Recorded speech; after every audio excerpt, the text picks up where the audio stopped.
पढ़ो।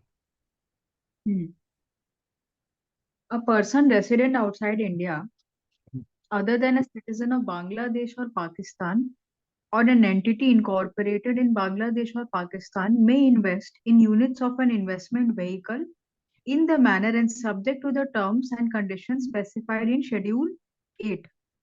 तो अभी तक Schedule आपने 8. जो ए पढ़ा, देखो हम नहीं जाएंगे उससे। ए पढ़ा आपने इक्विटी इंस्ट्रूमेंट के लिए, जी सर, ठीक है। हाँ। बी पढ़ा एलएलपी के लिए, हाँ, ठीक है। सी है यूनिट ऑफ इन्वेस्टमेंट व्हीकल, हाँ। और डी क्या है? डी इन्वेस्टमेंट व्हीकल की है सर, डिपॉजिटरी रिसीप्ट्स के लिए है सर। पूरा है, ठीक है, एडीआर के लिए। तो अभी आपकी रूटीन में जो चीजें यूज होती हैं वो बेसिकली ए और बी होती है। क्या होता है सर रूटीन में? ए और बी, कंपनी में लोग शेयर इन्वेस्ट करते हैं, एलएलपी में पैसा डालते हैं। इन्वेस्टमेंट व्हीकल हम्म। एडीआर बीडीआर के हिसाब से करना होगा। हम्म। तो आप शेड्यूल 8 और 9 अभी नहीं करनी चाहिए, हम्म। क्योंकि आपका फोकस बढ़ जाएगा। रूटीन में हम्म। कोई भी आपके पास जब एडवाइस के लिए आएगा वो उसी कंपनी के लिए एलएलपी के लिए आएगा, तो मेरी कंपनी में पैसा डालना है, एलएलपी में पैसा डालना है। इन्वेस्टमेंट व्हीकल और डीआर के लिए केस कम आएंगे। अ, अच्छा, इन्वेस्टमेंट व्हीकल और डीआर के लिए कम आते हैं क्लाइंट्स। तो एआईएफ में डालना है पैसा, म्यूचुअल फंड में पैसा डालना है। हाँ। उसका रेगुलेशन इस स्टेज पे पढ़ने की बजाय जब पूरा खत्म हो जाएगा फिर पढ़ेंगे। अच्छा अच्छा। तो उसके इसलिए लिए लोग किसके पास जाते हैं सर? आपके पास नहीं है एडवाइस के लिए क्या रूल रेगुलेशन है, लेकिन हाँ वो हाँ हाँ। इवेंट में से एक होगी। तो उसके चक्कर में क्या अच्छा। होगा, तो जो फ्लो है, अभी हम लोगों ने जो फ्लो हाँ पढ़ा कि अगर कंपनी में पैसा इन्वेस्ट करना है, एलएलपी में इन्वेस्ट करना है, तो वो फ्लो से थोड़ा हाँ भाग जाता है, ये दो चीजें। तो जब एक बार पूरा हाँ। रेगुलेशन हो जाएगा फिर इसको हम ऊपर ऊपर से देखेंगे शेड्यूल 8 में आएंगे। ओ अच्छा अच्छा, ठीक है। तो इसको भी रहने देते हैं, शेड्यूल 8 और 9 को ना। नहीं पढ़ेंगे, हम पहले ये समझेंगे कि रेगुलेशन 6 जो है वो इन्वेस्टमेंट के लिए था, जो चार हाँ। टाइप की चीज को डील कर रहा है। एक, hmm. Instrument of Indian company. Hmm. दूसरा, capital contribution in LLP. Hmm. तीसरा, unit of investment vehicle, REIT unit mutual fund और कौन सा एआईएफ। इन चारों में अगर किसी को पैसा डालना है तो क्या रूल लगेंगे, और डिपॉजिट स्लिप में इन्वेस्ट करना है तो क्या रूल लगेंगे। हम्म। तो हम लोगों ने ये पढ़ लिया था शेड्यूल 1, हम्म। और शेड्यूल 6 पढ़ लिया था। तो हमको ये पता है कि कंपनी में करना है तो क्या ध्यान रखना है, एलएलपी में करना है तो क्या ध्यान रखना है, हम्म।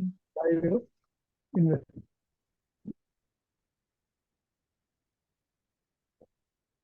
तो अभी अपने हेलो को, हाँ, अभी अपने को आया कि सर, आपकी आवाज थोड़ी सी क्लियर नहीं आ रही। अभी आ रही है भाई? बेटर है। ठीक है, अभी 7 पढ़ो। 7, हाँ। Rule 7, acquisition through right issue और bonus issue.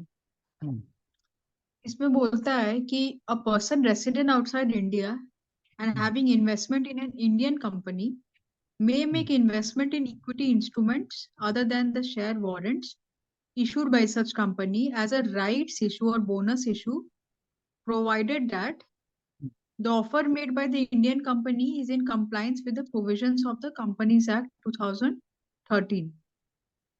Such issue shall not result in breach of the sectoral cap applicable to the company. The shareholdings on the basis of which the right issue or the bonus issue has been made must have been acquired and held as per the provisions of these rules. In case of a listed Indian company, the hmm. right issue to the person resident outside India shall be at a price determined by the company. And in case of the unlisted Indian company, the right issue to person resident outside India shall not be at a price less than the price offered to the person resident in India. Uh, Such investment made through right issue or bonus issue shall be subject to the conditions as are applicable at the time of such issue. The mode of payment and attendant conditionalities for such transaction shall be specified by the Reserve Bank. An individual who is person resident outside India exercising a right which was issued when he or she was a person resident in India shall hold the equity instruments other than share warrants so acquired on exercising the option on a non-repatriation basis. Explanation ये है कि the above conditions shall be also be applicable in case of a person resident outside India makes investment in equity instrument other than share warrants issued by Indian company as a right issue that are renounced by the person to whom it was offered. अब ये rule है right issue और beneficiary में, तभी हम इसको summary में करेंगे। अगर राइट इशू और बेनिफिशियरी तो इसकी बात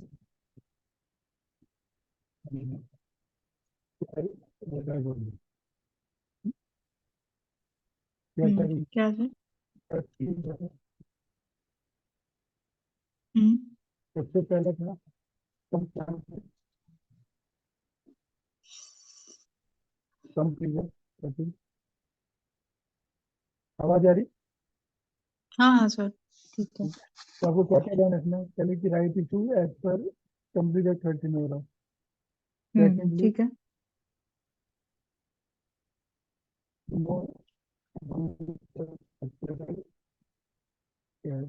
सेक्टोरल का हाँ। जितने लिंक है उससे ज्यादा नहीं जा रहे हैं।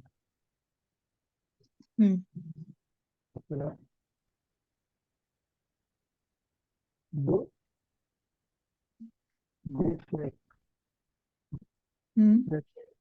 अगर आपके पास 4 शेयर है एंड यू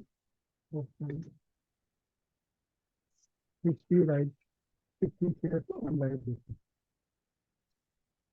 और 50 शेयर फ्री लेंगे, so you have 100%. You should be acquired as per plan.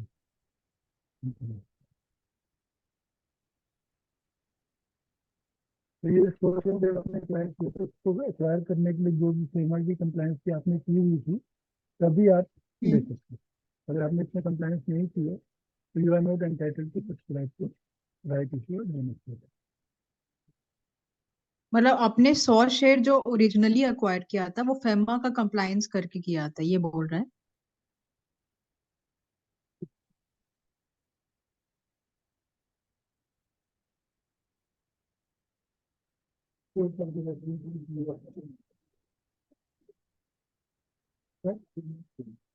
तभी आप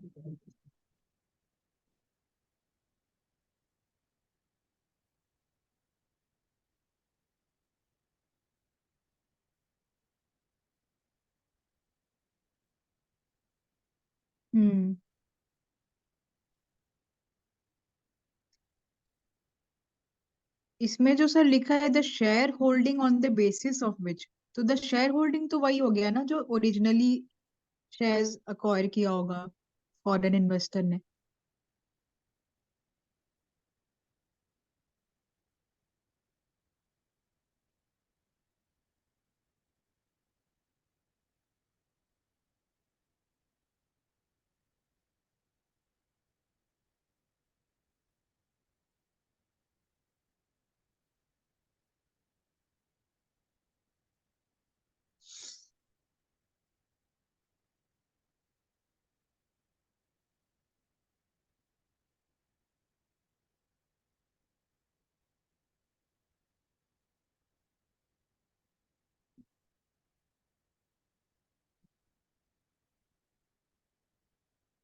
नहीं ले जा सकता है। ठीक है, फिर एक्सप्लेनेशन क्या बोल रहा है कि शेयर्स हाँ। ऑफर हुए थे इंडियन रेजिडेंट को, हम्म उसने रिनाउंस कर दिए फॉरेनर को, हम्म और फॉरेनर शेयर खरीद लिए। हम्म वो फॉरेनर भी उस शेयर का पैसा बाहर नहीं ले जा सकता। अच्छा। अभी एक्सप्लेनेशन पढ़ो। हम्म The above conditions shall also be applicable in case a person resident outside India makes investment in equity instruments other than share warrants issued by an Indian company as a right issue that are renounced by the person to whom it was offered. हम्म, मतलब अगर कि renunciation के base पे उसको shares मिल, हाँ हाँ अगर आप ओरिजिनली आपको शेयर्स मिलते, सपोज आप ओरिजिनल शेयर होल्डर थे, आपको शेयर्स हाँ मिलते तो आप बेच के वो पैसा बाहर ले जा सकते थे। हाँ लेकिन हाँ आपको ठीक। ओरिजिनल नहीं मिले, किसी को इशू ऊपर हुआ, उसने वो आपकी फेवर में अनाउंस कर दिया, हम्म फेवर में अनाउंस किया तो पैसा आपने दिया, आपको शेयर मिल गए, लेकिन इन शेयर का पैसा आप इंडिया से बाहर नहीं ले जा सकते। हम्म तो सर ये makes investment in equity instruments क्यों लिखा है? क्योंकि आप राइट इशू इक्विटी का ही कर रहे हो। तो person resident outside India makes investment मतलब ये राइट इशू के ही बारे हाँ, में अगर लिख रहा है। राइट इशू के चल रहे हैं ना रूल्स, ये रूल 7 राइट इशू और बोनस इशू है। हाँ हाँ हाँ हाँ तो इस केस में क्या क्या रूल एप्लीकेबल है वो बताया। अभी अगर आप एकदम सम अप कर दो मेरे को, तो अभी आपको समझ आ जाएगा क्या कह रहा हूँ। हाँ सर। तो बेसिकली इसमें ये बताया है कि अगर कोई एक्विजिशन करना चाहता है resident person resident outside India through right issue और बोनस इशू, तो उसका क्या प्रोसीजर है, रूल्स क्या है। अम, तो सबसे पहले ये बोलता है कि ये ऐसा कर सकता है investment in an Indian company, sorry person resident outside India and having investment in an Indian company वो कर सकता है investment in equity instruments provided that conditions ऐसा है कि सबसे पहला है कि offer made by the Indian company जो है वो should be in compliance with the companies act 2013 पहला। दूसरा है कि सच issue shall not result in breach of the sectoral cap, नहीं ब्रीच होना चाहिए। तीसरा है कि जो शेयर होल्डिंग है जिसके बेसिस पे राइट इशू या बोनस इशू मिल रहा है, वो जो शेयर ओरिजिनली जब फॉरेन इन्वेस्टर ने अक्वायर किया था तो उसने फेमा का कंप्लायंस करके उसको अक्वायर किया था। जी सी हो गया। सर थोड़ा नीचे जाइए। हाँ। फिर इन्होंने दो रूल बताया था। इशू प्राइस क्या होगा, दो अलग अलग होता है। लिस्टेड कंपनी का अलग होता है, अनलिस्टेड कंपनी का अलग सिस्टम होता है। तो लिस्टेड कंपनी का ऐसा है कि it should be right issue to person resident outside India shall be at a price determined by the company, जो भी कंपनी डिटरमाइन करता है उस पे होना चाहिए। एंड अगर अनलिस्टेड कंपनी है तो it should be at a price, it should not be at a price less than the price जो ऑफर हो रहा है to the person resident in India. तो ये दो तरीका है, दो सिस्टम है। फिर नॉर्मल है एफ वाला पॉइंट की जो भी इन्वेस्टमेंट हो रहा है थ्रू राइट इशू और bonus issue should be subject to the conditions as applicable at the time of such issue, जो भी कंडीशंस होंगे उस समय। एंड जो मोड ऑफ पेमेंट होता है ऐसे ट्रांजैक्शंस में वो आरबीआई स्पेसिफाई करता है। ठीक है। लास्ट पॉइंट ये बोलता है कि अगर कोई पर्सन था जो रेसिडेंट था at the time of the issue of the, क्या सर? हाँ, at the time of subscribing to right issue. हाँ हाँ, at the time of subscribing to right issue वो रेसिडेंट था और उसके कुछ टाइम बाद अगर वो नॉन रेसिडेंट बन जाता है तो उससे उसको जो भी पैसे मिल रहे हैं वो नॉन रिपैट्रिएबल है, वो बाहर नहीं ले जा सकता है। सही और है। एक्सप्लेनेशन में ये बोलता है कि अगर उसने अपना जो शेयर उसको मिला था राइट इशू के थ्रू, अगर वो शेयर्स को वो रिनाउंस कर देता है तो अनदर नॉन रेसिडेंट, तो वो नॉन रेसिडेंट इंडिविजुअल भी, उसको जो पैसे मिल रहे हैं वो भी नॉन रिपैट्रिएबल है। सही है, बराबर। तो राइट इशू का रूल क्लियर है। हाँ सर, सर ये एक्सप्लेनेशन वाला ठीक बोला मैंने या हाँ, कुछ और है वो? ठीक था। अच्छा। कि अगर किसी भी फॉरेन रेजिडेंट को रिनाउंसमेंट के बेस पे राइट इशू मिलता है तो वो भी पैसा बाहर नहीं ले जा सकता। अच्छा ठीक है सर, मेक एन। अभी देखो 7 हो गया इन्वेस्टमेंट, ओरिजिनल हाँ इन्वेस्टमेंट हाँ 6 ओरिजिनल इन्वेस्टमेंट हो गया, 7 उसी ओरिजिनल इन्वेस्टमेंट के ऊपर राइट इशू बोनस इशू हो गया। जी सर। हाँ। अब 8 है ईसोप्स एंड स्वेट इक्विटी। हम्म हम्म बोलो। इशू, हाँ 8 वाला पढ़ू सर? हाँ 8 नंबर। हाँ।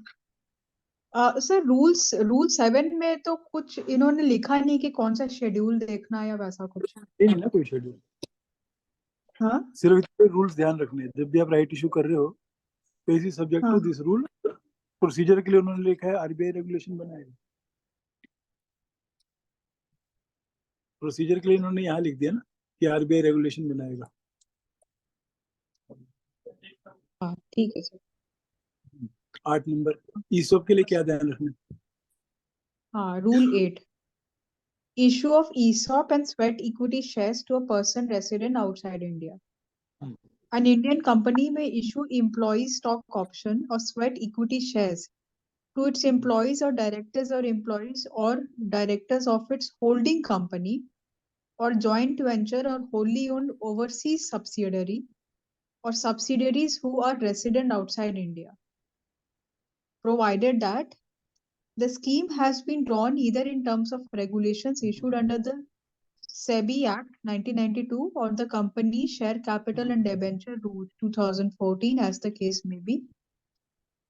The ESOP or sweat equity shares so issued under the rules or regulations are in compliance with the sectoral cap applicable to the said company. तीसरा है the issue of employee stock option or sweat equity shares in a company where investment by person resident outside India is under the approval route shall require prior government approval and issue of employee stock option or sweat equity shares to a citizen of Bangladesh or Pakistan shall require prior government approval. Provided further that an individual who is a person resident outside India exercising an option which was issued when he or she was a person resident in India shall hold the share so acquired on exercising the option on a non-repatriation basis. ठीक है, sum up करें इसको। सम up करते हैं। Hmm ESOP hmm it says Indian company, ठीक है, can issue क्या ESOP और स्वेट किसको? To its employees, directors, then employ और director of holding company, joint ventures, foreign subsidiaries,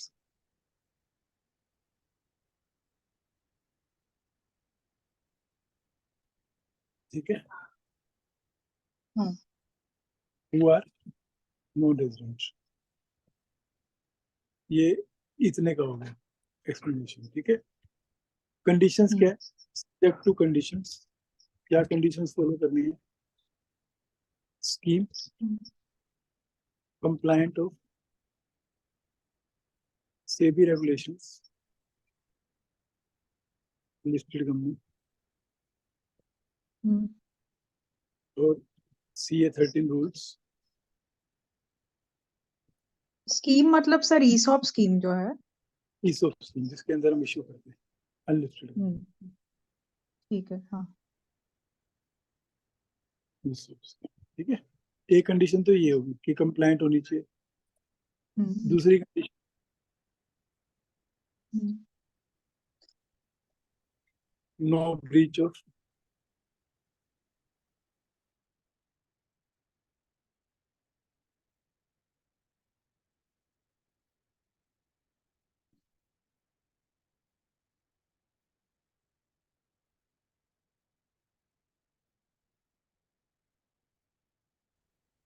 तीसरा, if company government under government book और issuing to citizen of Pakistan और Bangladesh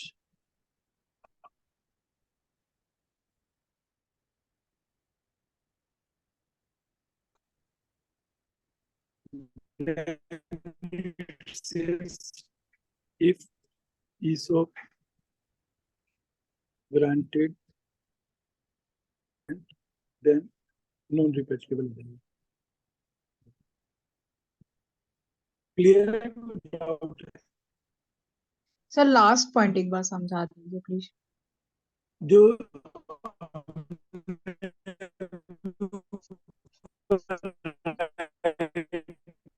hello. किया था कि रेजिडेंट को इशू किया गया, बाद में वो नॉन रेजिडेंट हो गया। हम्म।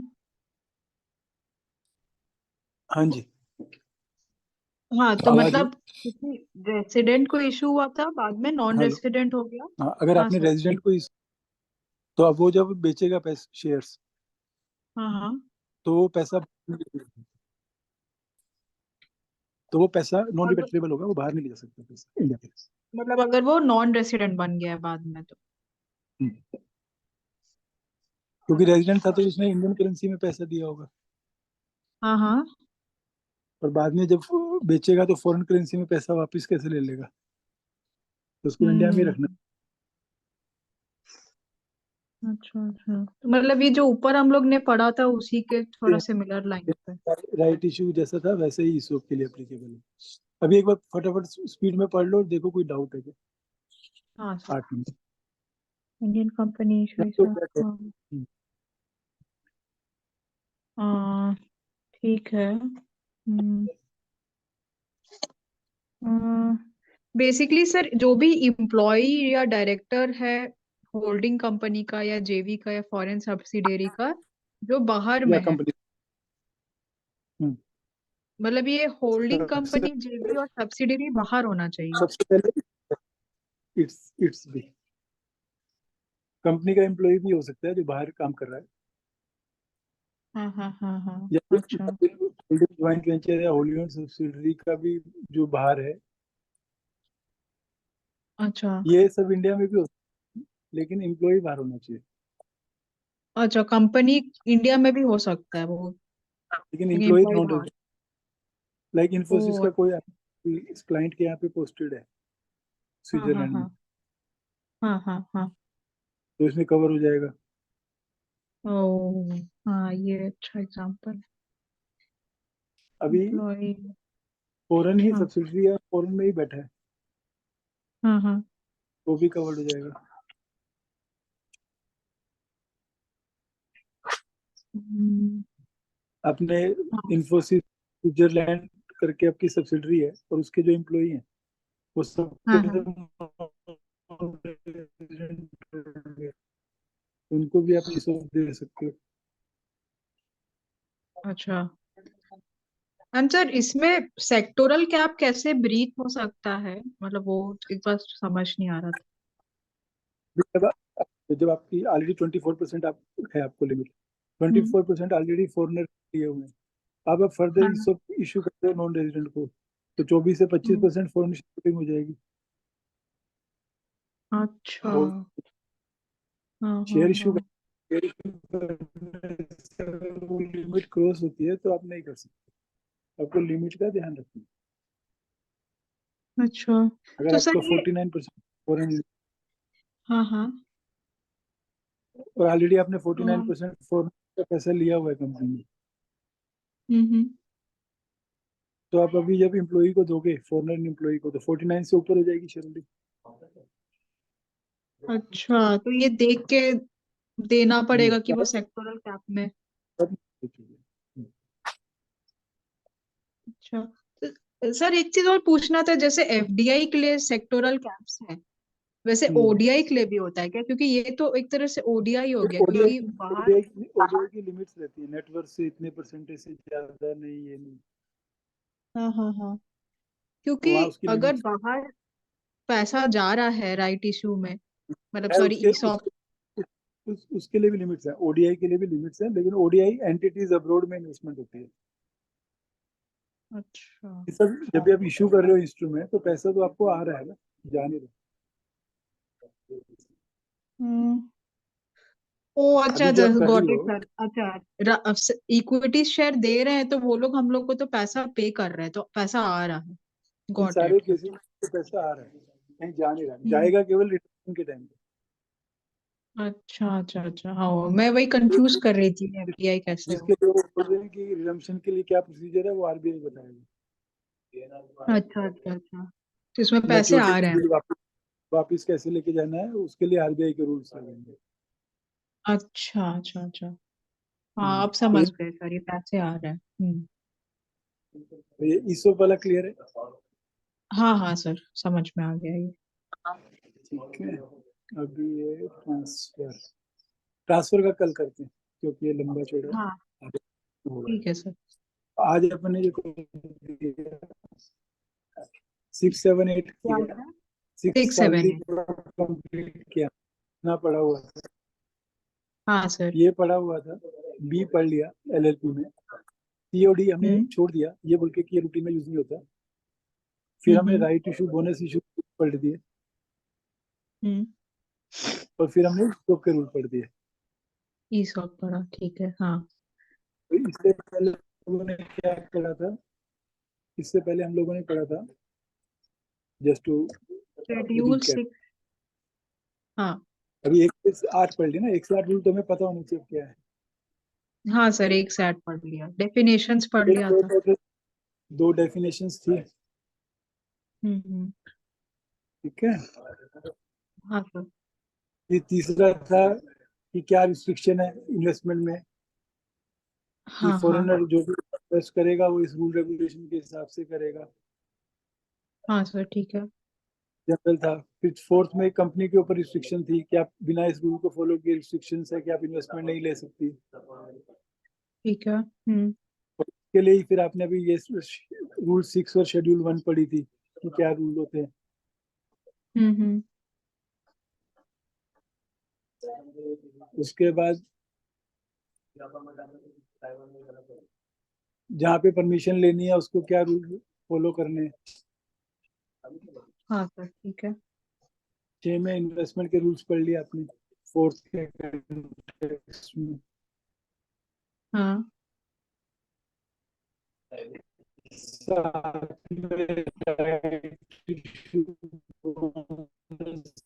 issue हो गया, 8 हाँ में ठीक है। ईसोप हो गया। यहाँ तक कहीं कोई ई डाउट सॉप है? नहीं सर, ये इधर समझ तक कोई में आ डाउट है? नहीं सर, ये सही है, रूल 8 तक क्लैरिटी है। ठीक है, ऐसे धीरे और धीरे आगे दो, जाएंगे, एक पूरे रूल खत्म हो जाएंगे। हाँ सर, और 2 शेड्यूल भी हमने कर लिया है ना, शेड्यूल 1 और शेड्यूल 6 भी कर लिया। शेड्यूल 1 है इन्वेस्टमेंट बाय कंपनीज, और शेड्यूल 6 है इन्वेस्टमेंट इन एलएलपी। एलएलपीज, हाँ वो ठीक है, दोनों भी हो लेकिन गया। ध्यान रखना कि ये सिर्फ रूल्स है, प्रोसीजर्स नहीं। प्रोसीजर्स अलग अच्छा, किसी उसमें आएंगे डॉक्यूमेंट में। हाँ हाँ हाँ सर। ठीक है, करें ब्रेक आज के लिए। हाँ हाँ हाँ हाँ, ठीक है सर। चलो, ओके। गुड। ठीक है सर, ओके।